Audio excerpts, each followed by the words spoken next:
You are listening to Chthonia, the podcast of the Dark Feminine. Chthonia's logo was designed by J.R. Malpair.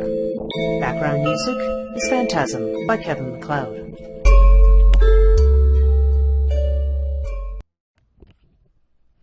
Good morning and welcome to Chthonia, the podcast of the Dark Feminine.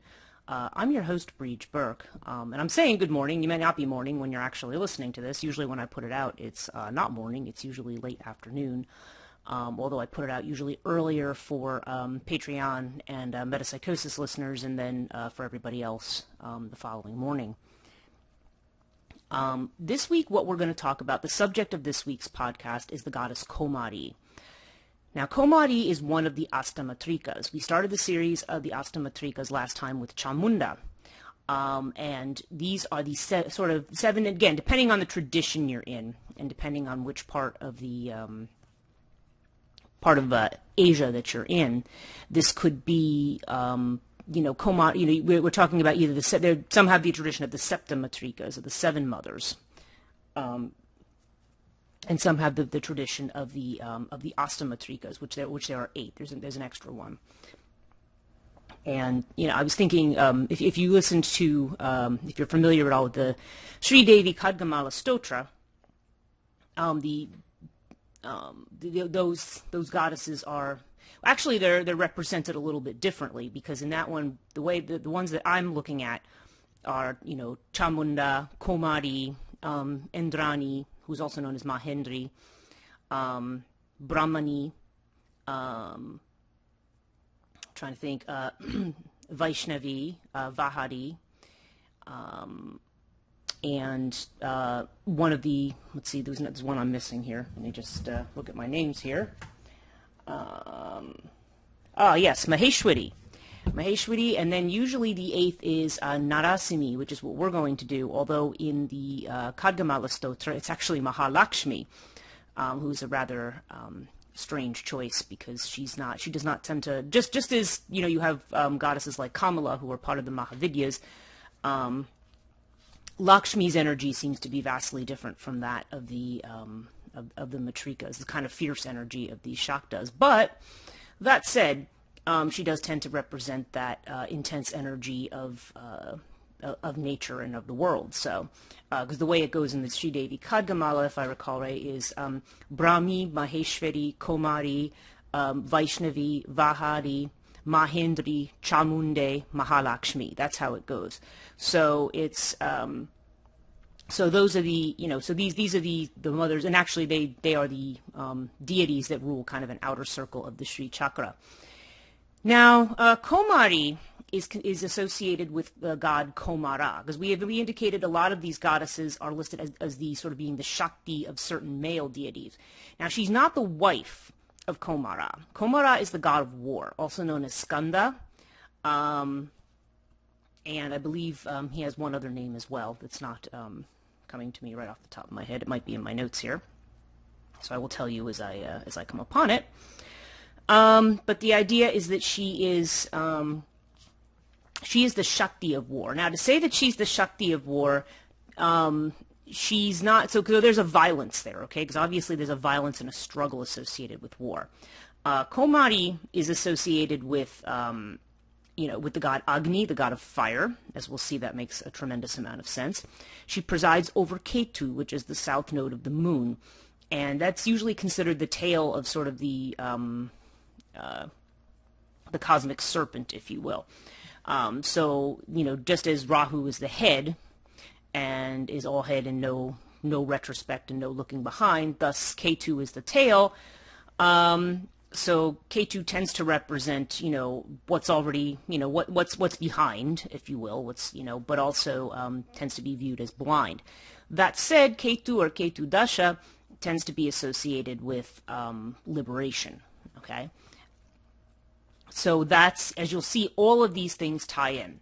Now, there's 3 main aspects of Kaumari that we want to talk about, and they may seem, especially to the Western listener, and who knows, maybe even to the Hindu listener who's trained in traditional Orthodox Hinduism, maybe not, depending. I'm surprised at how many of my Hindu friends I found are rather surprised by some of these associations. So I don't want to just assume, but certainly I would think in the West this would be alien.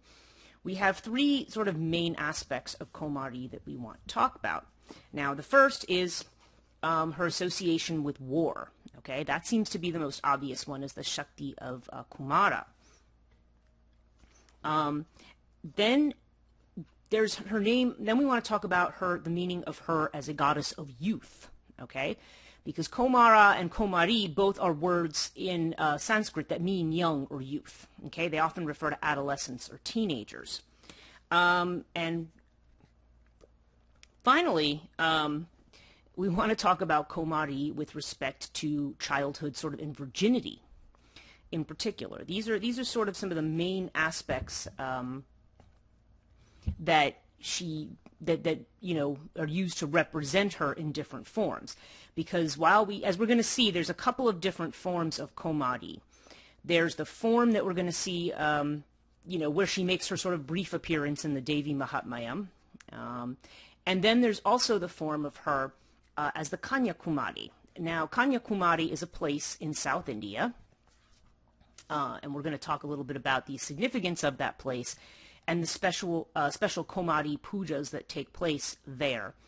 And as you'll see, there's going to be some, you know, there's going to be some paradoxes there that need to be looked at. So let's start with her iconography. What does she look like? Okay. Oh, that's the name that wasn't coming to me. Kartikeya.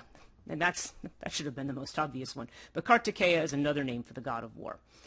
Okay, so here, I think I've taken this from, you know, I'm not sure, probably Wikipedia, just to get a general sort of definition.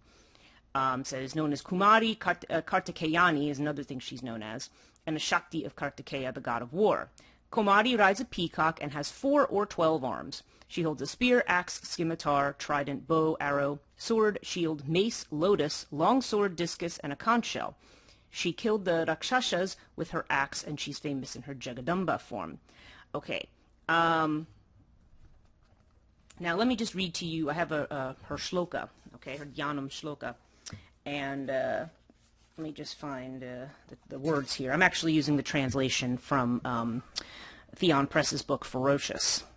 It says, Kaumari has 1 face, 2 eyes, and 4 hands with a crown and a green complexion. She makes the fearlessness and boon-giving mudras and carries the spear and lightning lance. I offer worship to Kaumari, who can make all beginnings fortunate. Okay, now you notice she also carries lightning. That actually sort of transitions into the first manifestation we're going to talk about, which is her manifestation as a goddess of war. Now, think about war gods throughout mythology. We have, you know, who are the gods who are sort of the generals of the armies, if you will, or the you know, the ones who are victorious in battle. And many of them are storm gods. Okay. Okay, in the West, who's the main god of monotheistic, what we'll say Torah or biblical Hindu thinking? Is Yahweh or Jehovah, depending on how you like to say that name. Yahweh started out as a storm god, as a kind of a lightning god. Okay. Zeus. Okay, Zeus in the in Greek mythology, he's the king of the gods, and see, the king too is also associated with this. But also, you know, has the lightning bolt.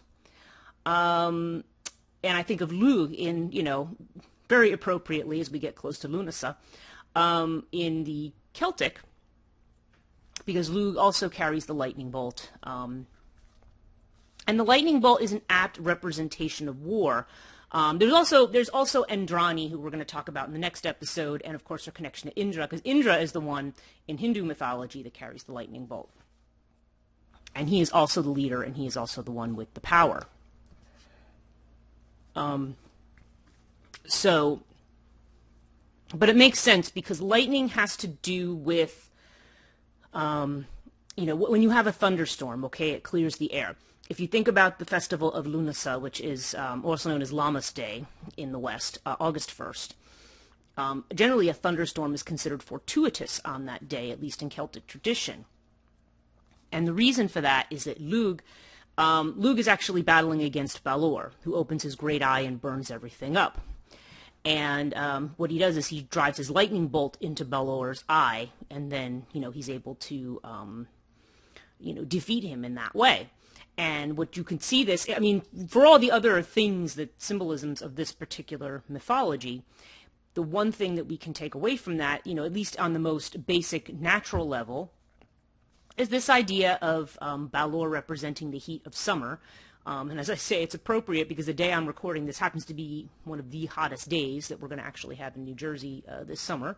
Heat index of 104 Fahrenheit, which is just lovely. We're talking like the 50-degree mark centigrade if you're in other parts of the world.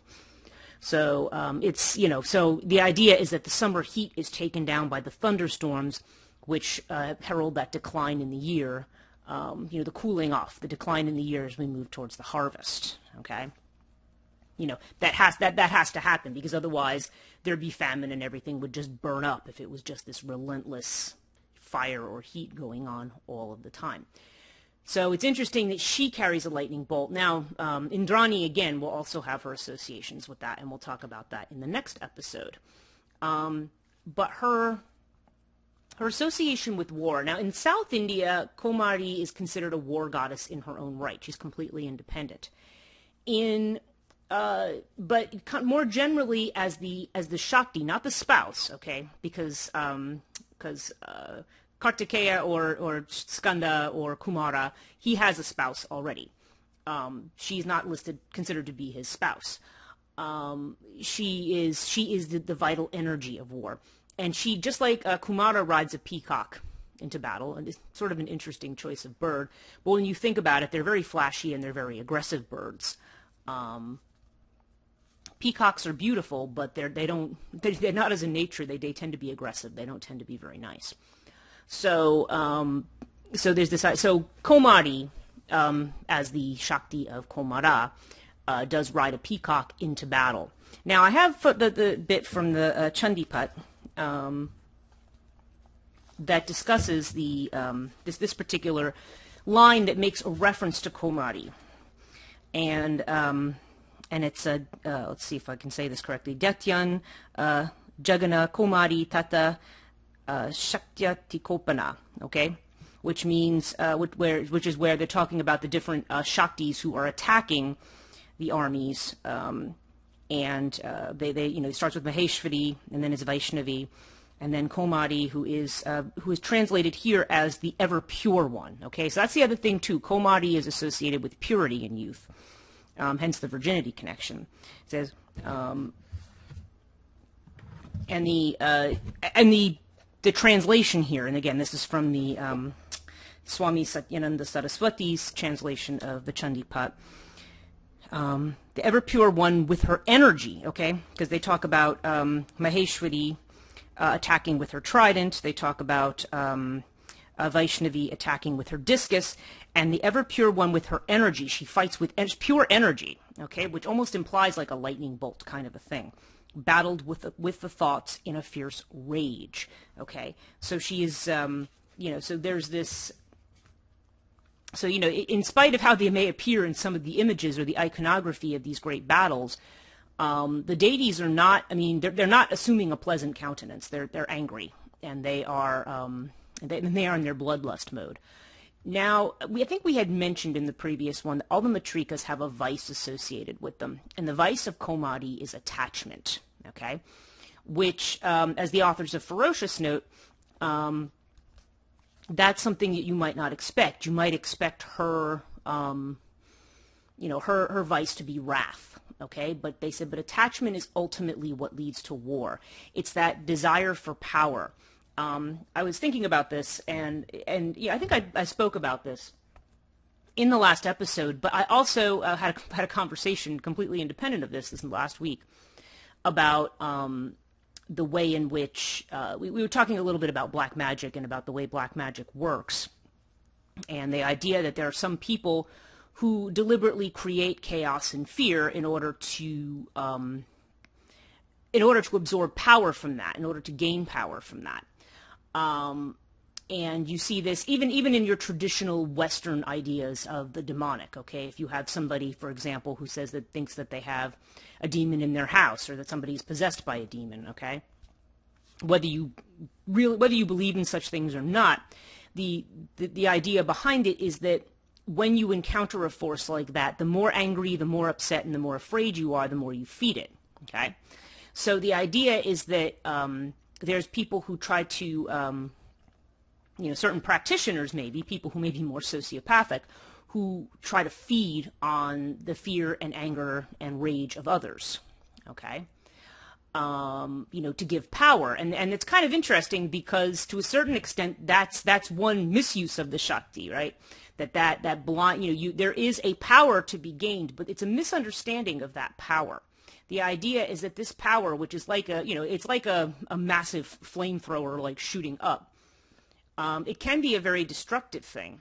And it can give the power to destroy, but it is also the power to create in there. And it's about, just like the concept of purity and purification is kind of a double-edged thing as well. Neither thing, they're all, I suppose, what do you want to call them? They're sort of facts of existence, I guess you would say, that are neither good nor bad in and of themselves. They're powerful things, but they can be used in different ways. And so the vice that has to be attributed to Kaumari would have to do with, how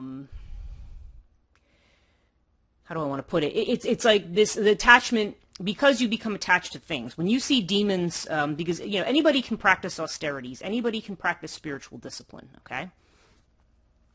But demons do it particularly because they are trying to gain power. So in other words, they will undergo certain things. They'll fast, they'll maybe say prayers or mantras, they will do different things, practice certain kinds of yogas, or deny themselves certain things so that they may be granted boons. You always hear them about, I've got, this demon practiced these austerities and went to Shiva for a boon, or went to Brahma for a boon.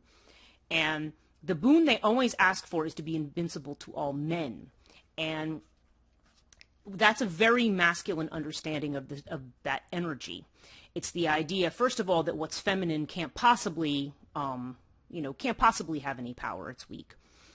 But definitely there's the sense that there's this power to be tapped into, and it becomes from an attachment. It comes from a greed. I want to be king of the world. I want to have all of these possessions, and I want to have, whatever luxuries, at my tip. It's like the billionaire class who it's just kind of like, who just can't, even though sharing even a fraction of what they had would in no way leave them poor, they don't want to share. So it's, they want to avoid taxation. They want to avoid all these things that, it's like, that nobody should be in a position of having so much that others are deprived. So we have these kinds of things that, they're related to the idea of attachment, okay? And so Kaumari, that is her vice, but it's also the thing that she can help overcome, because remember, she's also associated with Ketu, which has to do with liberation. So we're going to look at these two kinds of, it's two sides of the same coin. It's the same way, it's the complex way in which that energy can be used. War itself is something that is very difficult to, generally, there's people who will say there's no justification for war. We should fight for world peace. On the other hand, you have certain writings, for example, the Bhagavad Gita, where you have the very, very extremely famous chapter. If nobody knows any other part of the Gita, they know the conversation between Arjuna and Krishna, in which Arjuna, goes to the battlefield and sees that he is fighting other members of his family, his brothers, his uncle, they're fighting other men, and wants to put his weapons down and says, I can't fight my family. Now, in the West, we would say, well, that's a noble thing. That's the love of family overcoming. But that's not how this all plays out. Krishna says to him, "Who are you to decide when these people their death is already foretold or foreordained? It's not up to you to decide. You're a warrior. You belong to the warrior caste, okay? Which caste initially, what other other questionable uses there are of caste in India, certainly the idea was that this was the different, this had to do with your role in society. So, you know, if you were born to warrior caste, that's what you did. You were a warrior. And so Krishna is saying to him, that's your duty, that's your dharma, that's what you're supposed to do. And go out and do it. Don't sit here and say, oh, gee, you know, no, if you're a warrior, you go out and you fight a war. And that's a very upsetting passage to a lot of people in the West, because they say, well, you know, yes, but you know, he's right to avoid war. Well, okay, my general take on it is that war is not a pleasant thing. War is not something, you know, a state of peace over a state of war, yes, that would be preferable. But the reality of things is that things never stay at a stationary point. And if they did, life would be very, very stagnant. War is part of maybe more the more negative side, as we interpret it, of the dynamism of the way energies move in the universe, and the way societies work, and the way personalities interact. Because you can have groups of people who are together, but not everybody is, you could have a group. Let's just say you and 3 of your friends decide, let's just say you like to sit around and have philosophical discussions, and you come up with this great idea thinking, wouldn't it be great if everybody, you know, if we got together and we, you know, this is not uncommon, by the way. This happened a lot in the 60s and well before it. We see a lot of religious orders. The Franciscans immediately come to mind, who were founded in this way. And it's just kind of like, let's come together and let's do it our way, and let's do it simply and peacefully, and we'll help others in this way. Like, it always starts out with a very good and very noble kind of idea. Okay, so you have these few people, and other people like your idea, and then they want to come join you. Well, you know, in order for a movement to succeed, you do need more people. However, as you have more people, you inevitably are going to get somebody who thinks they can do it better, who's going to be critical of people who are running things, and is going to have their own, you know, who even if they sort of on one level agree with your idea, they're going to have their own ideas about it, and their ideas may not be, it may be more about their own agenda than about, say, helping others or helping the group. It may be about, like, how can I work this to my benefit? You know, so there's those personalities are always out there. And let's be real, that is an aspect of everybody's personality. All of us, to some degree, are looking for a way to make our situations work for us, if you will, to capitalize on things. And part of that is legit. Part of it is, you know what, you can't, it would be nice if you were in a position, if you had crap loads of money to begin with, you could give everything away that you do for free. And then there's some people who will still do that. They're in a kind of position or whatever, where they maybe choose to live in poverty and give away what they have. But, you know, the reality is that a lot of people have to, you have to make a living you take your talents and rather than give them away for free, you have to make a living. There's also the problem in our Western capitalistic societies that nobody values things that are free. We tend to disdain things that are, that we don't pay for. It's like, because then therefore they don't have a value attached to them, a financial value, because we've so ingrained in ourselves the idea that that's equated with value. Now, of course, the reality is that has nothing to do with that at all. But there has to be, this is why we talk about the idea of an energy exchange. There has to be something of value given for this other thing of value, okay? One example of this is in the Reiki school that I belong to, the Teramai Reiki school.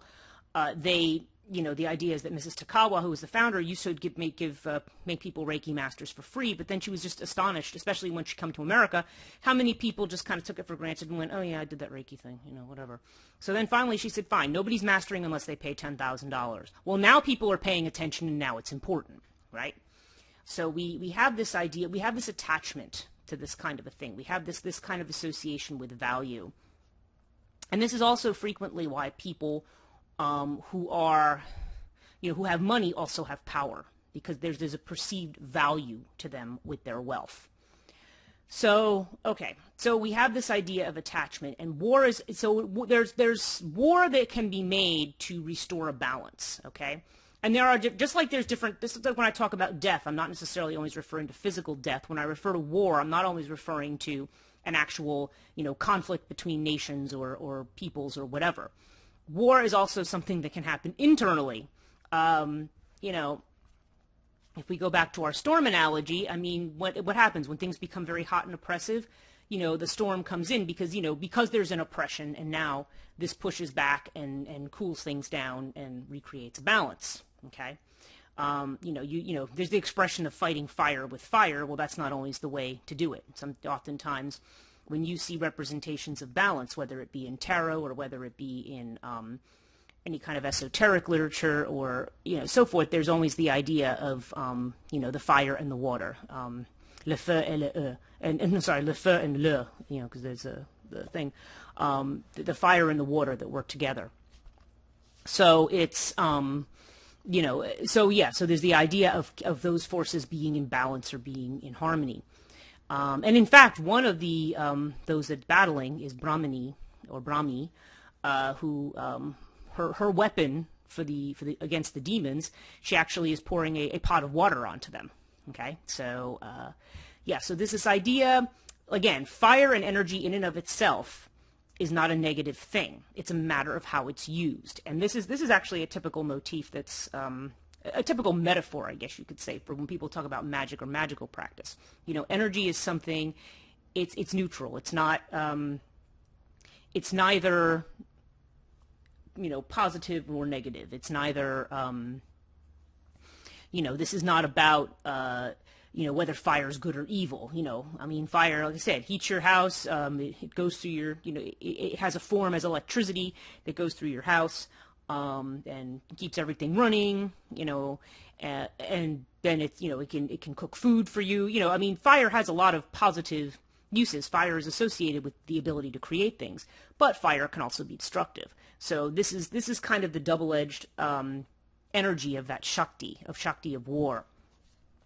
And I think in a being like Kaumari, we particularly see that because it's pure energy, and that energy, and when that energy comes at you full force, there's the idea of flicking your bic and having a little light versus getting your flamethrower out and shooting it way across. Okay, I think you get the idea, but the idea is that Kaumari represents that force, that shakti, and she is associated with fire. Now, okay, so that's a little bit about her in terms of war. Now let's talk about the idea of youth. Youth is this term of youth. Now, for one thing, there's the idea. Okay, let's just think about military restrictions I'm thinking of the United States in particular. When there used to be a draft, it would be young men at the age of 18 had to enroll in selective service, and they would, they'd be drafted into the army for a period of time or into some kind of service. I remember when my father told me when he was, because this was back, he graduated high school in the 1940s. He was told, he registered for selective service, but he also went and he took the test to be in the Air Force because he didn't want to go in the Army. He liked working on stuff. He liked working on engines and stuff. So he wanted to be an airplane mechanic. So he's like, well, if I'm going to have to go and if I'm going to have to enlist and I want to be in the Air Force. And he passed the test for the Air Force, and he ended up being in the Air Force for several years before, his first marriage and so forth. But, it was, so this idea of, but the idea with selective service is that after a certain age, I believe it's after age 35, no one is expected to serve, because the idea is that once you've reached a certain age, there's different things, just this general infirmity of the decline of life. Now, 35 seems kind of young, let's be honest, but, strictly speaking, well, frankly, after 40 is when everything just seems like it starts to, and then of course there's people even older than their 40s and 50s who are going, you have no idea. Yeah, actually I do have an idea. I mean, I'm not personally experiencing it, but you do have these kind of bodily changes that, make you less able to go through and do the things that you did when you were younger. I mean, those of you who liked to go to like punk shows and stuff, I mean, and I guess there's some people who are older who are still have the energy for that. I can't do anything like that anymore. I don't, I was never that great with crowds to begin with. But when you're younger, you kind of have this capacity to be able to, stay out all night and, stay up with your friends, sleep for 2 hours, go to school. I mean, there's things that you did when you were younger that you can't do when you're older, okay? That's kind of the point there. So there's that aspect of youth as perhaps having the most vitality and the most energy. We could look at it that way. There's also some references to, youth, and you see this in as being related to war or to warriors. Youth or teenager, and then there's this. I think it was in Ferocious where they make the note that Achilles, who is one of the great warriors mentioned in the Iliad, the epic of Homer, he's referred to as Neos, which also means teenager. Okay, so and that's considered to be one of his qualities, or one of his features is that he is the youth. So it's interesting, this association between youth and warfare. Virgil's the one, I think, the first one, because we sort of make that association just in terms of the youth and energy, but at the same time, I'm thinking, my brain's going through all the mythologies here. The hero mythology, okay? There's the myth, how is it described to me? It's sort of a variation of the myth of the hero, where they're born kind of in a pastoral setting, where they live this charmed life, like being raised by shepherds or whatever, in some bucolic, setting. But then some crisis appears or some challenge, and now they have to go out, and they have to either go on a quest, or they have to fight a battle, or they have to fight a monster, or there's something that goes on in that. And that tends to be associated with, say, tests of, for men of going into manhood, for instance. Women don't seem to have the same mythologies or expectations because, women are not, now Jung would say it's because women already have a lot of the qualities that men are trying to learn to get.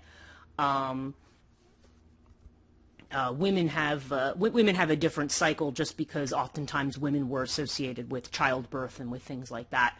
But just as men today are not expected to go to war or to fight battles, women are not necessarily expected to have families.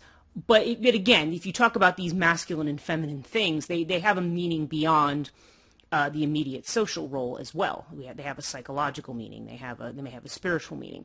And all of us, male or female, have battles that we have to fight. And that seems to be part of the narrative of our culture. We don't simply let go, which is actually the feminine thing to do, by the way, simply letting go and being passive and allowing life to flow through you. We always seem to have to struggle with everything. Whether it's necessary or not, I mean, you could argue about that. I'm not gonna digress into that philosophical argument, but it is something that we tend to do, and to a certain degree, we tend to think it's good for us. We tend to think like, oh yeah, we should, struggle's good. It builds character. It was like, I remember my ex-husband, if he would do something and he ended up hurting himself, or he was, had a back, his mother would go, well, it's good for you, it's good for you, it keeps you from being too soft or being too something, so there's those kinds of associations, and they are associations with youth, but the idea is that what turns you from a youth into moving into the next stage, that these are all kinds of trials and tests that move you to the next stage, and that this is the energy that's associated with that. Okay, so we talked about the youth aspect, we talked about the war aspect, now let's talk about the virgin child aspect. Whoa, let's throw that one in there. Okay, this has to do with Kanyakumari, okay? Now, Kanyakumari? Okay, first of all, Kanyakumari is a place in South India. And now, if you remember from our initial discussions of Tantra, that there was the story of Shakti, when she initially marries Shiva, and she goes to her father's, yagna or sacrifice, and he insults her husband, and she gets enraged and she self-immolates. Well, the idea is that the parts of her body felt, that this was taking place in the heavens somewhere, presumably from the way it's described, or on top of a mountain somewhere. And so her body parts fall into all these different parts, and then these different pitam, shakti pitam, are set up in the different places where her body parts fall. Like, for example, we've talked about Kalagat, where her toe supposedly fell, and supposedly they have her toe wrapped up, and that it's so powerful nobody can even look at it. Not even the priests. Even when they handle it, they have to be blindfolded. It's like the power of Shakti. Well, now if we think about the fact that Shakti in our bodies passes through our spinal column, try to imagine the place where Shakti's spine would have fallen. Well, that place happens to be Kanyakumari. Supposedly the spine of Shakti fell there. So that is considered to be sort of the Kundalini of India. Okay? So that is a real powerful force. Now, the representation of Devi Kanyakumari is always represented as a child. Okay? A child who hasn't had their period yet. Okay? So this has to be a girl, usually somewhere between the ages of 6 and 16, who is... Now, again, in some parts of Nepal and so forth, it's only a one-day Kumari Puja ceremony. And there's a girl who's chosen for that. Now, let me just... I have an interesting little article here from WikiWand. Okay, I'm not sure who the... So this was copied from another Wikipedia, but this looks a lot more detailed than what I saw in Wikipedia, so I'm thinking that this may be slightly edited or different. Okay, so Kaumari or Kaumari Devi is a living goddess. Now, this is talking about the Nepalese version, but it's very interesting, and listen to this and think about it, okay? It's the tradition of worshiping young prepubescent girls as manifestations of divine female energy in Hindu and Buddhist religious traditions. The word Kaumari is derived from the Sanskrit Kaumaraya, which means young. Okay. In Nepal, a Kaumari is a prepubescent, I can speak today, girl selected from the Shakya caste of the Nepalese Newari Buddhist community. The Kaumari is revered and worshipped by some of the country's Hindus. While there are several Kaumaris throughout Nepal, with some cities having several, the best known is the Royal Kaumari of Kathmandu, and she lives in the Kaumari Gar, a palace in the center of the city. The selection process for her is rigorous. As of 2017, the Royal Kaumari is Trishna Shakya, aged 3, so she's even younger than 6, installed in September 2017 by the Maoist government that replaced the monarchy. Unika Bhadrachaya, selected in April 2014 as the Kaumari of Patan, is the second most important living goddess. A Kaumari is generally chosen for one day and worshipped accordingly on certain festivals like Navaratri or Durga Puja. In Kathmandu Valley, this is a particularly prevalent practice. A Kaumari is believed to be an incarnation of Taleju, which is a sort of Nepalese equivalent of Durga. When first menstruation begins, it's believed that the goddess vacates her body. Serious illness or loss of blood from injury can also cause loss of deity. Okay. The worship of the goddess in a young girl represents the worship of divine consciousness spread all over the creation. As the supreme goddess is thought to have manifested this entire cosmos out of her womb or out of herself, she exists in equally inanimate as well as inanimate objects. Okay? So they refer to the verse that we had just looked at. There's, just beyond the verse I read to you, that's when the great Shumba says to Durga, "You have all this help," and she says, "No, I reside in all things." Now, it says that she declares she resides in all female beings. She doesn't, see, that's a mistake. She doesn't just reside in all female beings. The goddess resides in all male beings as well. That's the thing. That's Shiva's discovery in the Mahavidyas. Shakti is both in male and female. It's not just for women. And that's not what I think it actually says. But, okay. The entire ritual of Kaumari is based on this verse. But while worshipping a goddess, only a young girl is chosen over a mature woman because their inherent purity and chastity. Now, this, as you're going to see, is going to tie in with the ideas of liberation and sannyasi. Sannyasi being the taking of vows as a Hindu or Buddhist monk. Okay, the idea of renunciation. Sannyasi is renunciation. Okay. So, okay. So the main target of a Kaumari Puja is to realize the potential divinity in every human being. Okay. Okay, so with the so let's just talk about a little bit. They talk about the history of it. They talk about the legends about the Kaumari. Most of the legends involve the tale of King Jayaprakash Malla, the last Nepalese king of the Malla dynasty, 12th to 17th century CE. According to the most popular legend, a king and his friend, the goddess Teleju, approached his chambers late one night as he played Tripasa, a dice game. The goddess came along every night to play the game with the condition that the king refrains from telling anyone about their meetings. One night, the king's wife followed him to his chamber in order to find out who the king was meeting so often. The king's wife saw Teleju, and the goddess was angered. She told the king if he wanted to see her again or have her protect his country, he would have to search for her among the Nuwari, Shakya community of Ratnawali, as she would be incarnated as a little girl among them. Hoping to make amends with his patroness, King Jayaprakash Malla left the palace in search of the young girl who was possessed by Teleju's spirit. Similarly, there's another story about the disappearance of Teleju. Some believe the goddess visited King Triloka Malla every night in the human form. Like other legendary stories, the king and goddess played chipasa or dice while discussing the welfare of the country. It's rather interesting. That kind of has the game aspect of creation and of life and how that is, in a certain sense, everything's a crapshoot. However, one night King Triloka Malla made sexual advances towards the goddess Teleju. As a result, the goddess enraged stopped visiting the palace. The king in regret worshipped and pleaded for her return. Finally, the goddess agreed to appear in the body of a virgin girl from the Shakya family. So this is why this particular caste supposedly is chosen.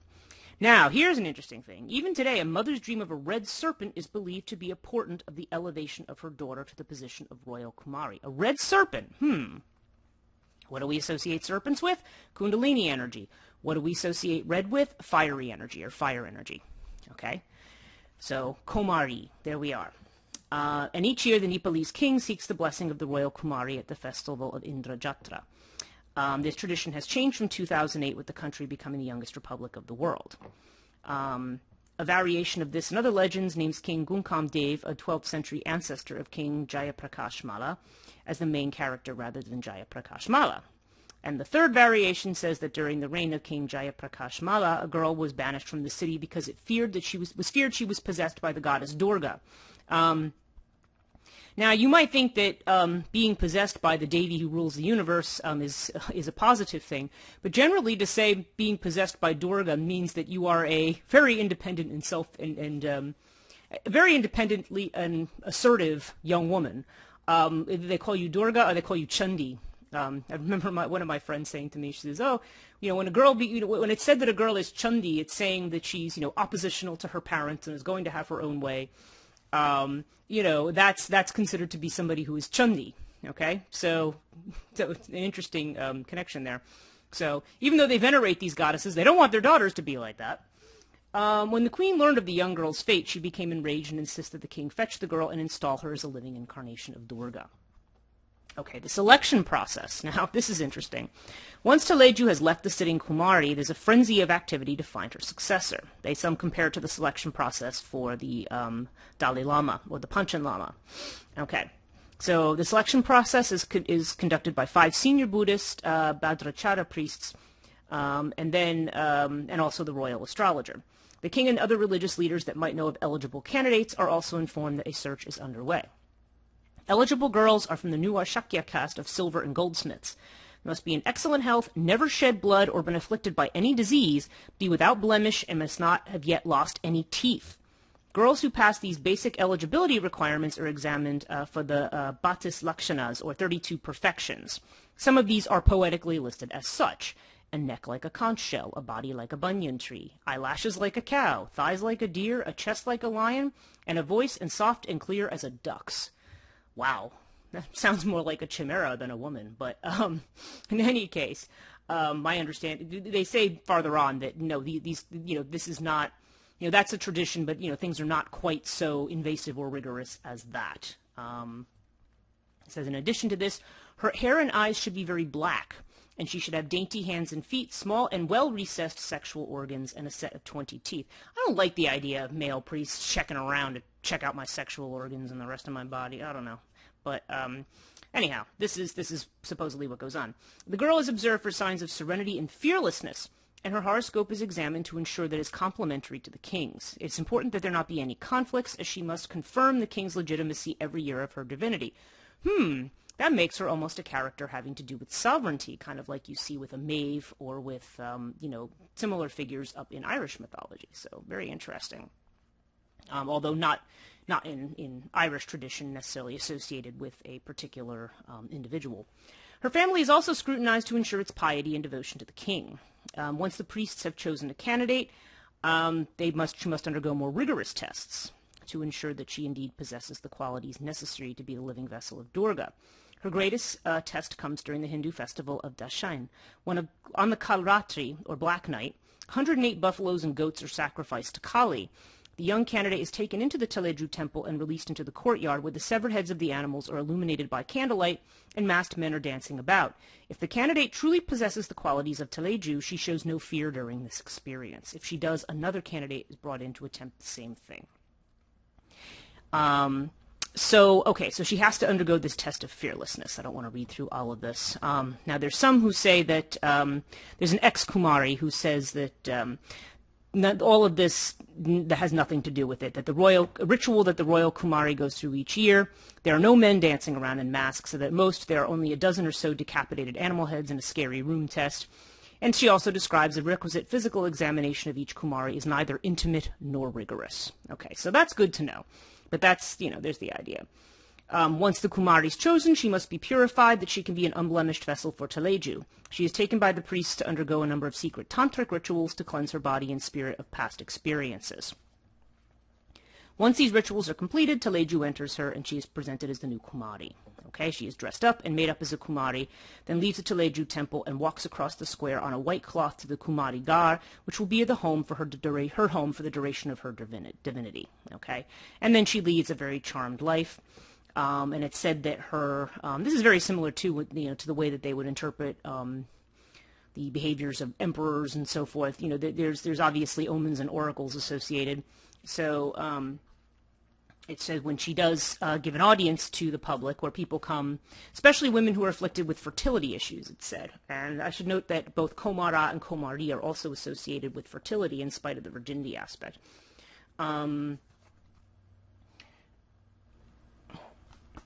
And her, so her actions during these audiences are predictions of the petitioner's lives. So if somebody comes seeking aid from her, if she cries or laughs loudly, that could be serious illness or death. If she weeps or rubs her eyes, it could be imminent death. If she trembles, it means they'll be imprisoned. If she claps her hands, there's a reason to fear the king. And if she picks at food offerings, it means financial losses. And if she remains silent and impassive throughout the audience, her devotees leave elated. This is the sign that their wish has been granted. So if she shows any kind of emotion, then that usually is a bad sign, I guess is what they're saying. Traditionally, the Kaumari received no education, as she was widely considered to be omniscient. However, modernization has made it necessary for her to have an education once she re-enters mortal life. Kaumaris are now allowed to attend public schools and have a life inside the classroom, no different from other students. Okay.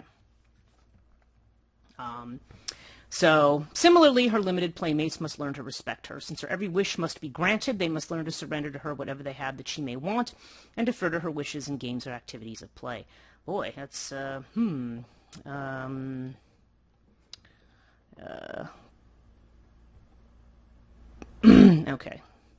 It's interesting. So, yeah. So, okay. So, I just, just to share with you a little about the Kaumari ritual, and and so you see these two things, and you think, okay, so there's this war goddess, this sort of angry, enraged war goddess, associated with attachment, with the vice of attachment and power, and then you have this idea of this virginal child being associated with that goddess, or with the pure, the absolutely pure Kundalini Shakti, so Shakti of Shakti, if you will, so that's. So you think, wow, what does that have to do with a virgin child? And, and of course in the West, we tend to think of virginity and purity, feminine virginity and purity, like the Virgin Mary is the icon. But that said, the Virgin Mary does not have the power of a god. She can intercede, you can pray to the Virgin Mary, and she supposedly will pray to God or to Jesus or whoever on your behalf.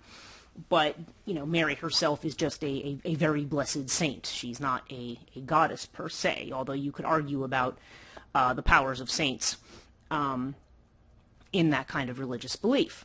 So, but I think virginity is perceived differently. Like, there's certainly ideals that you will see socially of chastity and obedience and virginity and submission.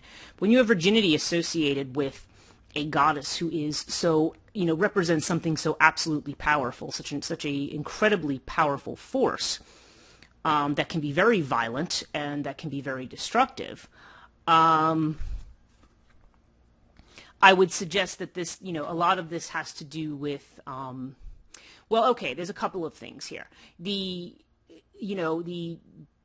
That sort of purity factor may relate to the independence, the feminine independence, because you remember, once a girl is old enough to menstruate and to be able to bear children, it's expected that, she's going to be married, and, there's a whole social expectation that goes along with that, at least in traditional cultures. We're not saying that that necessarily always goes on today, but traditional cultures, there's kind of that expectation that that's her role. But the virginity aspect sort of has to do with the independence of the shakti, okay? The shakti is independent. It's not, it's virginal in the sense, because remember, originally the idea of virginity is not just simply that you haven't had sex, but that you're not married, okay? The idea that you're not beholden to, there's no male who's sort of assigned to you or in charge of you in some fashion, okay? If you want to look at marriage in that way. Not that you have to look at marriage in that way, but traditionally, yeah, a lot of it was looked at that way. I mean, there are matriarchal cultures, and in South India in particular, there are matriarchal, lineages where things are passed down through the woman rather than the man. But that said, you still have a lot of the same old patriarchal kind of holdovers in the way that, with women's status still, even with that, okay?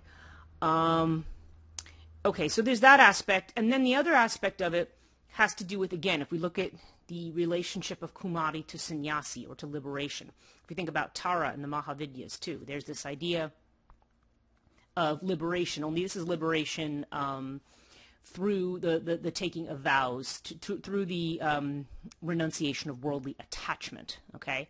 And that would mean the renunciation of desire, okay, and sexual desire. So this is a decision that is made when one chooses sannyasi. So this is the aspect of Shakti, just as they all have to do with sannyasi and renunciation and liberation.